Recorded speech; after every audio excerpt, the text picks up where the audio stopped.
tapi sasi sekali begitu, tilu sasi begitu, cek kan isi ada kerusakan atau apa.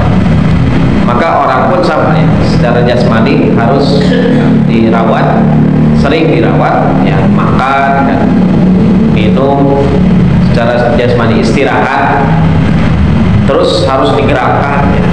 Sekarang banyak generasi rebahan katanya, harus harokah, taharrak gitu kan, kata orang Arab taharrak fa inna fil harakah barakah, bergeraklah karena di dalam harakah ya, pergerakan itu ada barakah. Wa inna kathratal julus ya, dan sesungguhnya kebanyakan duduk ya taksirul umur ya, akan memperpendek umur. Maksudnya seringlah bergerak ya. Sebagaimana kata Rasulullah, man ahabba an yubsata lahu fi rizqihi wa an yunsalahu fi athari falyasil rahimah. Dan siapa yang ingin diluaskan rezekinya, dipanjangkan umurnya, maka sambungkanlah tali silaturahmi. Sambungkan tali silaturahmi tidak cukup hanya dengan duduk. Oh, jangan bisa, jangan pakai HP, pakai Facebook, tetap harus bergerak ya. Tidak cukup dengan duduk berbaring berpahan, itu jasmani. Nah, secara rohani dengan mempelajari ayat-ayat Allah, itulah merawat diri ya, merawat rohani dengan mengaji ayat-ayat Allah. Qala Allah ya. Jadi datang ke masjid itu dengar qala Allah, firman Allah. Dengar ke masjid, datang ke masjid dengar qala Rasul, qala Allah, qala Rasul ya. Dengar dua itu insya Allah rohani kita akan tercas lagi ya, akan terawat.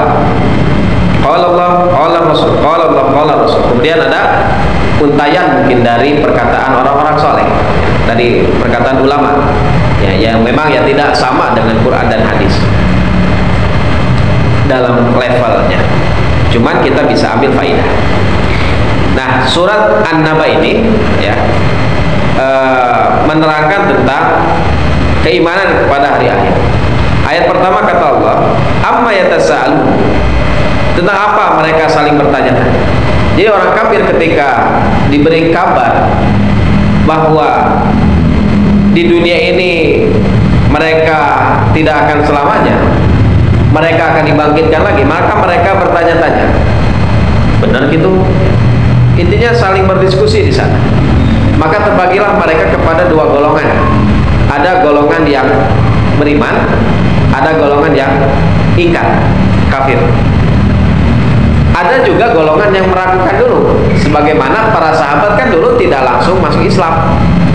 Jadi ayo ragu lah, model saya banyak sekali ya. Para sahabat yang masuk Islam itu di tengah-tengah tahun ya, atau di tengah-tengah ketika Rasulullah sudah setengah jalan berdakwah, atau bahkan ketika Rasulullah itu sudah hampir beres ketika berdakwah, masuk Islam. Para sahabat yang dulu beringas ketika berperang, mereka masuk Islam di akhir-akhir ya. Nah, kita tetap doakan mereka radhiyallahu anhu, karena mereka para sahabat dan levelnya tidak sama dengan kita ya.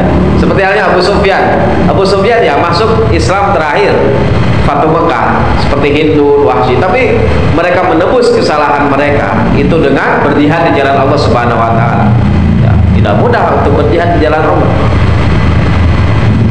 Berperang sampai kan terpanah ya Abu Sufyan itu. Matanya ya. Hadirin yang dimuliakan Allah Subhanahu wa taala, maka tentang apakah mereka bertanya-tanya? Karena kalau ditanyakan kepada mereka tentang Allah, mereka akan berkata mereka beriman ya. Contoh misal dalam surat Luqman, wala in sa'altahum man khalaqas samawati wal ardh, dan sesungguhnya jika kamu tanyakan kepada mereka siapa yang menciptakan langit dan bumi, la yaqulunna Allah, maka mereka akan menjawab Allah. makanya anak-anak